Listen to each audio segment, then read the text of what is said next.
Assalamualaikum warahmatullahi wabarakatuh. Jumpa lagi dengan mata kuliah Kewirausahaan 2. Kita sudah mempelajari Kewirausahaan 1 di semester yang lalu.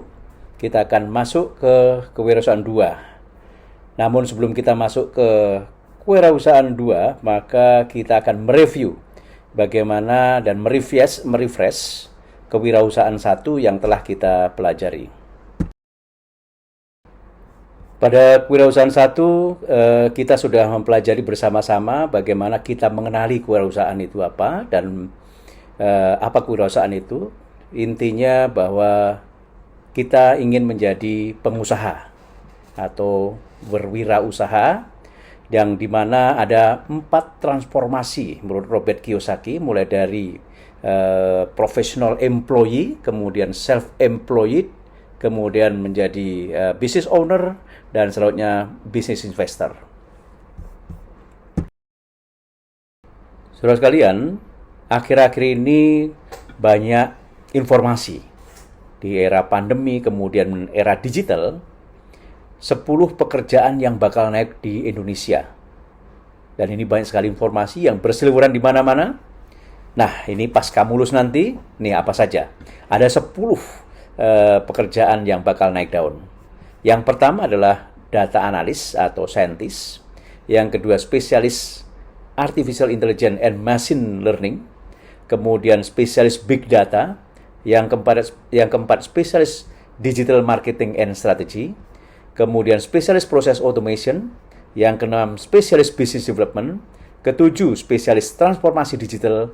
Kedelapan analis keamanan informasi, 9 pengembang software dan aplikasi, kemudian spesialis Internet of Things. Tentu saja di dalam kewirausahaan ini kalian bisa menjadi pengusaha untuk membangun bisnis ini. Yang kedua juga menjadi profesional atau self-employed di dalam pengembangan bisnis. Nah, terdapat peluang di STAIN ini untuk kalian belajar. Yang pertama adalah bisa menjadi data analyst and scientist pada kuliah pembelajaran untuk matematik dan statistik. Kemudian yang keempat spesial digital marketing and strategy, ini pada manajemen marketing. Kemudian spesialis business development ini pada materi pembelajaran kewirausahaan. Nah, kita akan memulai, saudara kalian, baik nanti kalian ingin menjadi self-employed atau sampai berkembang sampai menjadi business owner, itu adalah tekad kalian semua yang harus dibangun mulai sekarang. Ya, saudara kalian, kita sudah mempelajari bagaimana model membangun kewirausahaan ini, mulai dari keputusan menjadi wirausaha, yaitu mulai mengenali kewirausahaan, kemudian mengembangkan ide-ide bisnis yang sukses, yang sudah kita pelajari mulai dari mengenali peluang dan menimbulkan ide-ide, membuat konsep bisnis, analisa kelayakan usaha, analisis industri dan kompetitor, mengembangkan sebuah model bisnis efektif, dan menulis rencana bisnis. Ini yang sudah kita pelajari selama Kewirausahaan 1, sehingga diharapkan saudara sekalian sekarang sudah menjadi junior business facilitator atau junior business developer. Dan kita akan masuk pada Kewirausahaan 2, yaitu bergerak dari sebuah ide menjadi sebuah usaha.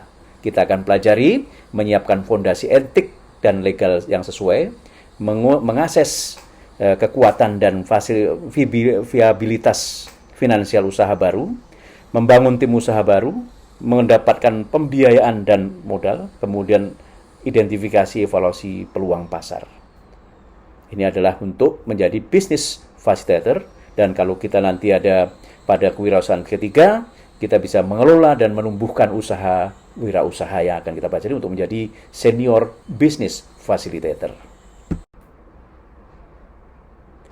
Pada kewirausahaan 1, kita sudah mempelajari yaitu bagaimana mengidentifikasi peluang dan pengembangan ide-ide dalam wirausaha, yaitu dengan yang pertama identifikasi dan mengenali peluang, yang kedua mencari gap di pasar dan membangun ide-ide. Selanjutnya, saudara juga sudah belajar kompeten membuat konsep bisnis, mulai dari identifikasi produk, identifikasi target pasar, identifikasi alasan mengembangkan produk, identifikasi fitur spesial, dan identifikasi tim manajemen.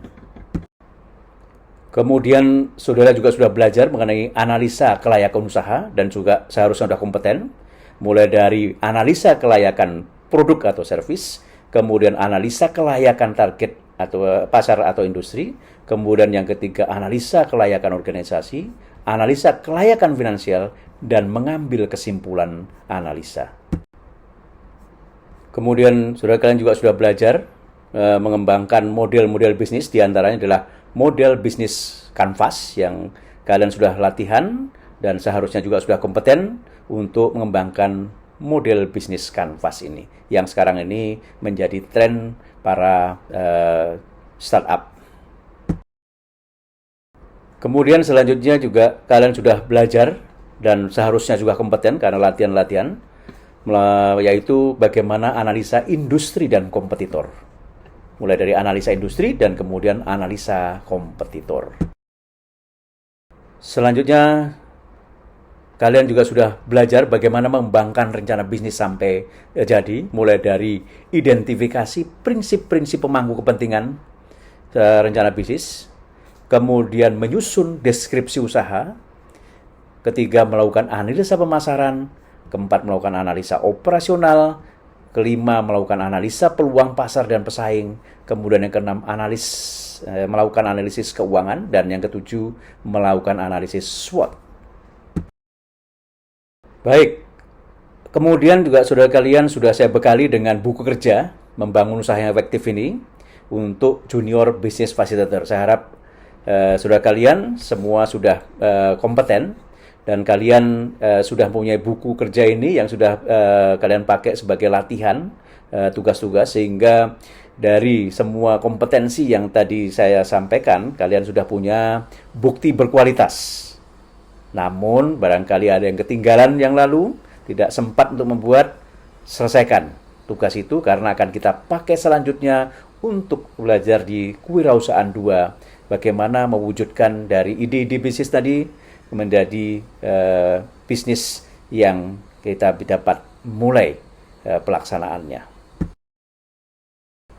Baik, mari kita mulai dengan Kewirausahaan 2, saudara kalian. Baik, kalau kita di Kewirausahaan 1 sudah belajar mengenai bagaimana keputusan menjadi wirausahawan, kemudian mengembangkan ide di bisnis yang sukses yang sudah kita pelajari, maka pada Kewirausahaan 2 ini, pada yang merah ini, adalah bergerak dari sebuah ide menjadi sebuah usaha. Yaitu, kita akan pelajari bagaimana menyiapkan fondasi etik dan legal bisnis.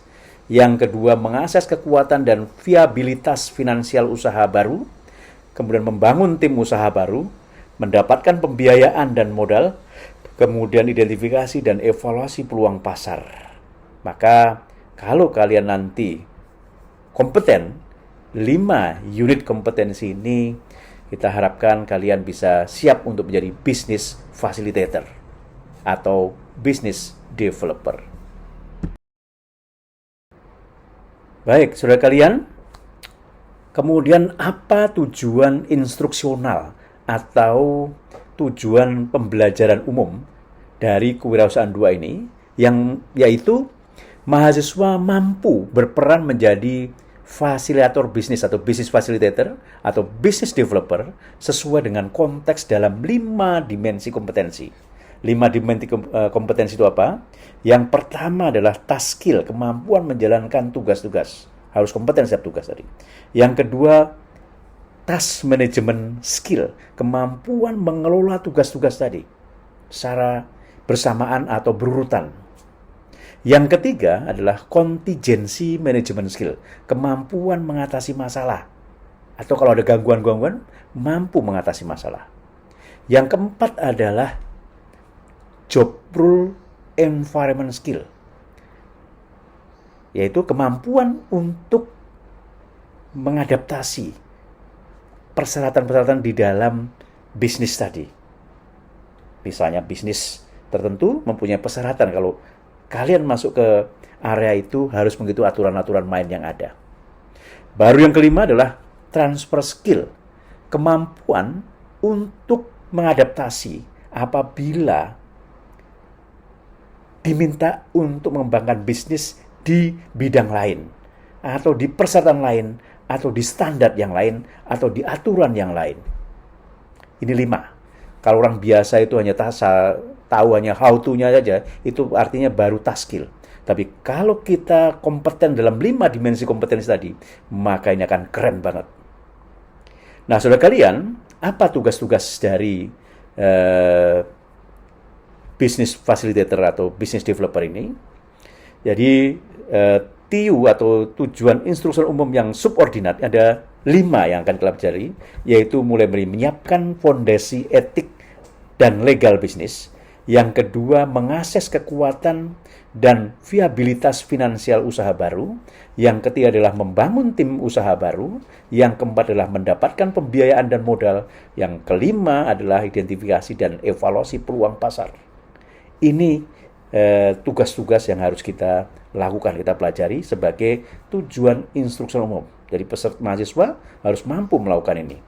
Dan tujuan instruksi khususnya, mahasiswa mampu menjalankan tahap-tahap untuk setiap tugas tadi dengan baik dan mempunyai bukti berkualitas.